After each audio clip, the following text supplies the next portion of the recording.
Good morning, everybody. Welcome back. I hope you all had a wonderful, wonderful weekend.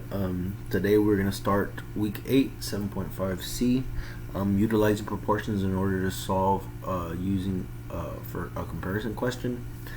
If you have any questions, just let me know. So without further ado, let's go ahead and start. We'll start off with our quote for the day, which is, "Push yourself because no one else is going to do it for you." A lot of this online distance learning is self-paced, essentially. You essentially have a whole day to complete your work per class. I'm very proud of most of you that are putting in the initiative and dominating and mastering this content, despite the fact that we're not in class directly. I just want to give a huge shout out to each and every one of you. Do not forget that you need to send me your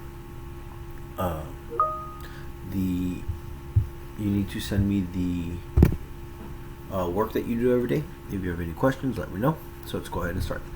So the first one we're going to work on today is going to be question number 1.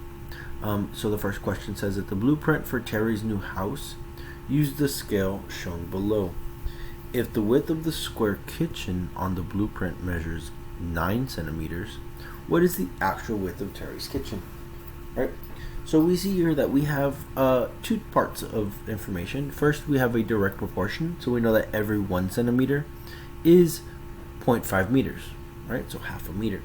And now that we're given a blueprint with a 9 centimeter portion, which is the width, and they want us to convert. So we're essentially converting, right? So the easiest way to do this is you always set up a proportion, okay? So by setting a proportion, the first thing you always need to do is you need to write your proportion, right?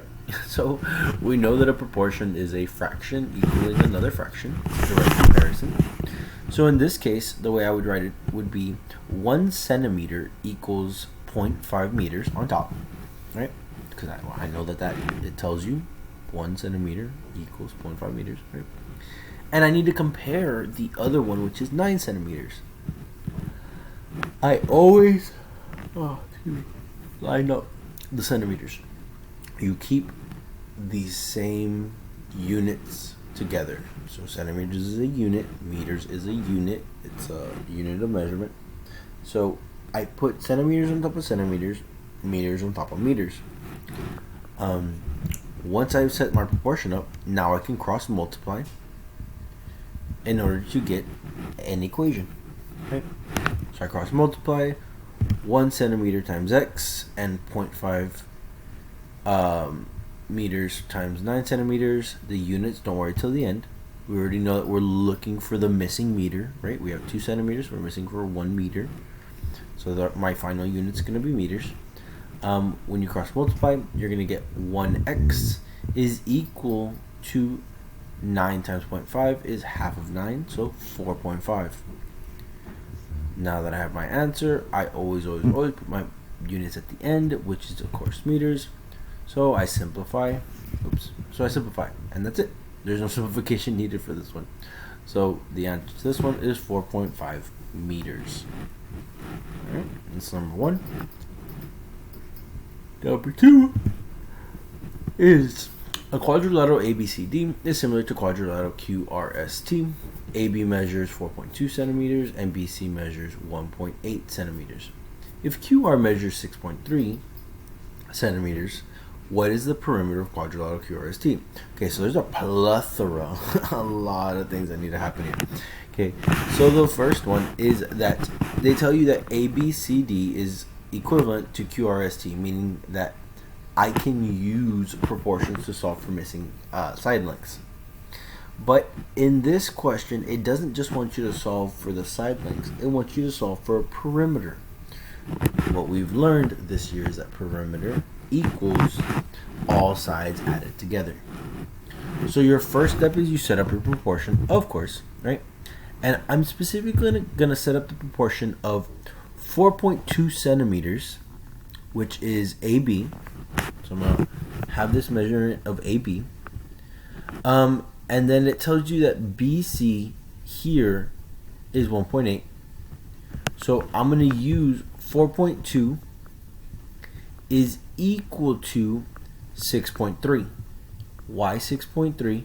Because 6.3 is the measurement of QR right here.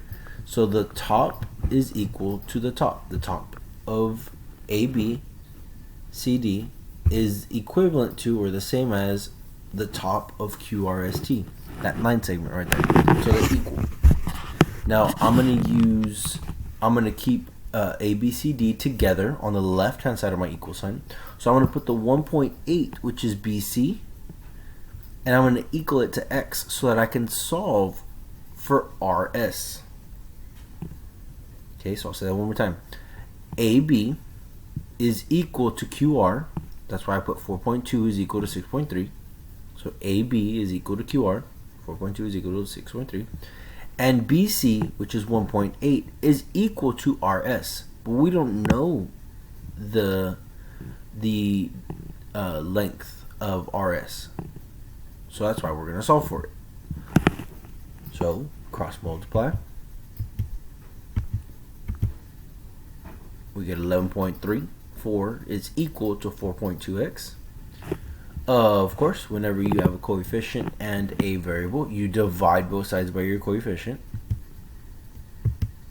So I'm going to divide both sides by 4.2. Okay.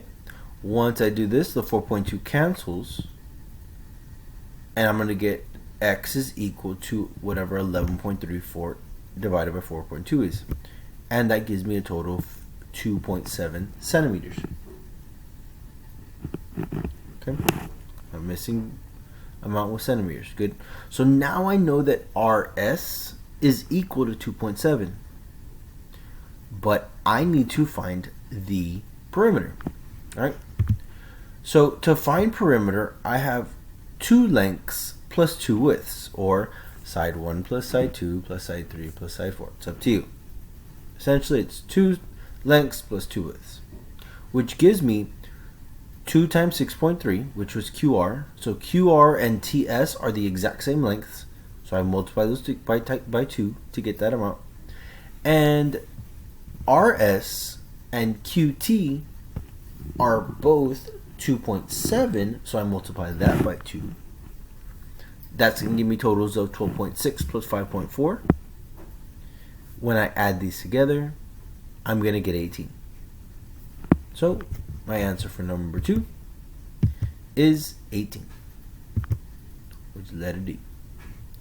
If you have any questions, that's all you got to do. That's how we solve them. Okay, so that is your work for today. That's how you solve them. If you have any questions, let me know. That's the end of it. Other than that, I hope you all have a wonderful, wonderful day. And do not forget that your exit ticket for today is to complete questions 3, 4, and 5. Okay, I solved 1, 2, and 3. You do 3, 4, 5. Remember, show me all your work. Take a picture and send it to me. And if you have any questions, let me know.